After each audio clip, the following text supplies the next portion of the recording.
Tuesdays with Morrie, An Old Man, a Young Man, and Life's Greatest Lessons by Mitch Albom. The fourth Tuesday. We talk about death. Let's begin with this idea, Morrie said. Everyone knows they're going to die, but nobody believes it. He was in a businesslike mood this Tuesday. The subject was death, the first item on my list.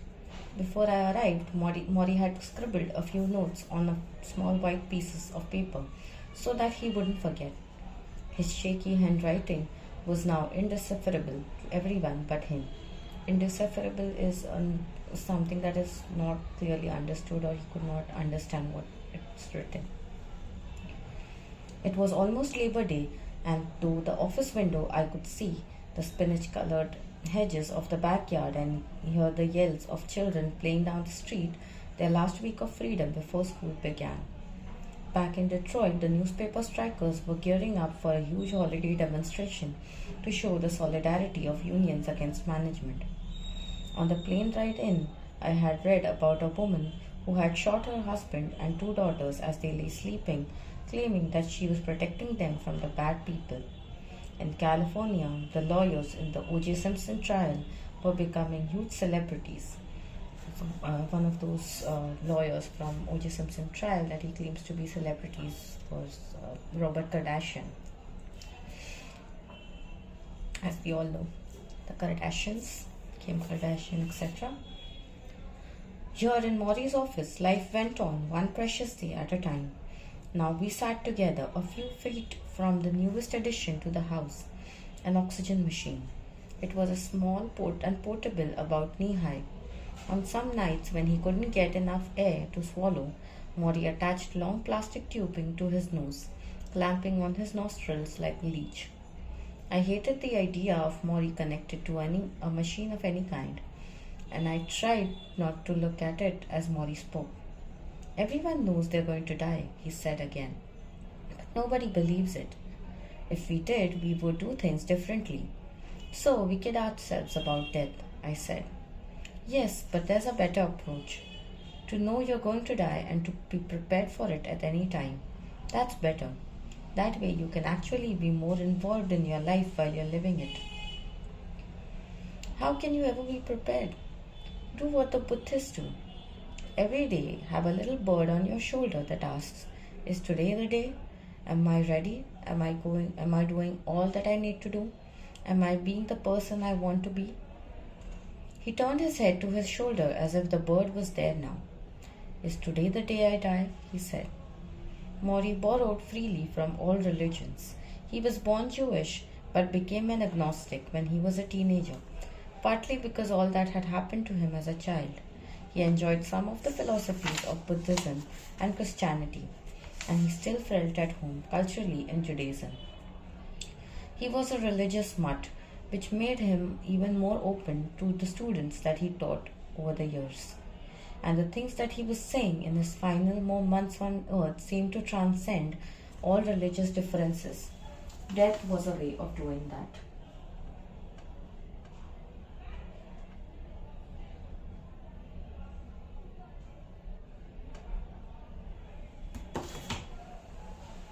A mutt is a kind of a mongrel, a dog, which maybe he did not follow everything in totality, but picked and choose what he could.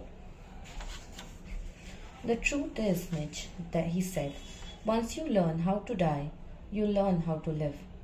I nodded. I'm going to say it again. He said, once you learn how to die, you learn how to live. He smiled, and I realized what he was doing. He was making sure I absorbed this point without embarrassing me by asking. It was a part of what made him a good teacher. Did you think much about death before you got sick? I asked. No, Morrie smiled. I was like everyone else. I once told a friend of mine, in a moment of exuberance, I'm going to be the healthiest old man you ever met. How old were you? In my 60s. So you were optimistic. Why not? Like I said, no one really believes that they are going to die, but everyone knows someone who has died, he said. Why is it so hard to think about dying? Because, Morrie continued, most of us all walk around as if we're sleepwalking. We don't really experience the world fully because we're half asleep, doing things we automatically think we have to do. And facing death changes all that. Oh, yes, you strip away all that stuff and you focus on the essentials. When you realize you're going to die, you see everything much differently. He sighed. Learn how to die, and you learn how to live. I noticed that he quivered now when he moved his hands. His glasses hung around his neck, and when he lifted them to his eyes, they slid around his temples as if he were trying to put them on someone else in the dark. I reached over to help guide them onto his ears. Thank you, Morrie whispered. He smiled when my hands brushed up against his head. The slightest human contact was immediate joy. Mitch, can I tell you something? Of course, I said. You might not like it. Why not? Well, the truth is, if you really listen to that bird on your shoulder, if you accept that you can die at any time, then you might not be as ambitious as you are. I forced a small grin. The things you spend so much time on, all this work you do, might not seem as important. You might have to make room for more spiritual things. Spiritual things? You hate that word, don't you? Spiritual? You think it's touchy-feely stuff.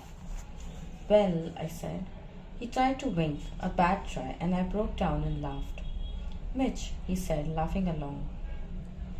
Even I don't know what spiritual development really means, but I do know we're deficient in some way. We are too involved in materialistic things and they do not satisfy us. The loving relationships we have, the universe around us, we take these things for granted. He nodded towards the window with the sunshine streaming in. You see that? You can go out there, outside, anytime. You can run up and down the block and go crazy. I can't do that. I can't go out. I can't run. I can't be out there without the fear of being sick. But you know what? I appreciate that window more than you do. Appreciate it? Yes, I look out that window every day. I notice the change in the trees, how strong the wind is blowing. It's as if I can see time actually passing through that window pane. Because I know my time is almost done. I am drawn to nature like I am seeing it for the first time. He stopped, and for a moment we both just looked out of the window. I tried to see what he saw. I tried to see time and seasons, my life passing in slow motion. Morrie dropped his head slightly and curled it towards his shoulder. Is it today, little bird? He asked. Is it today? Letters from all around the world kept coming to Morrie, thanks to the Nightline appearances. He would sit when he was up to it and dictate the responses to friends and family who gathered for their letter writing sessions. One Sunday, when his sons, Rob and John, were home, they all gathered in the living room. Morrie sat in his wheelchair, his skinny legs under a blanket. When he got cold, one of his helpers draped a nylon jacket over his shoulder. What's the first letter? Morrie said. A colleague read a note from a woman named Nancy who had lost her mother to ALS. She wrote to say how much she had suffered through the loss and how she knew that Morrie must be suffering too. All right, Morrie said when the reading was complete. He shut his eyes. Let's start by saying, Dear Nancy, you touched me very much with your story about your mother, and I understand what you went through. There is sadness and suffering on both parts. Grieving has been good for me, and I hope it has been good for you also. You might want to change that last line, Rob said. Morrie thought for a second, then said, You're right. How about, I hope you can find the healing power in grieving. Is that better? Rob nodded. Add, thank you, Morrie said. Another letter was read from a woman named Jane who was thanking him for his inspiration on the Nightline program. She referred to him as a prophet. That's a very high compliment, said a colleague. A prophet. Morrie made a face. He obviously didn't agree with the assessment.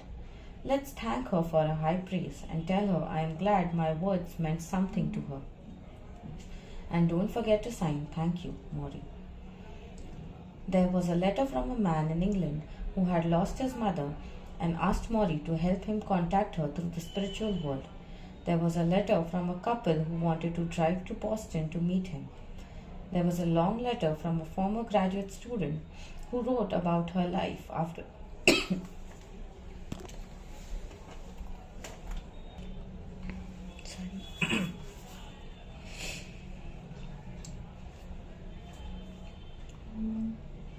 There was a letter from a couple who wanted to drive to Boston to meet him. There was a long letter from a former graduate student who wrote about her life after the university. It told of a murder, suicide, and 3 stillborn births. It told of a mother who died from ALS.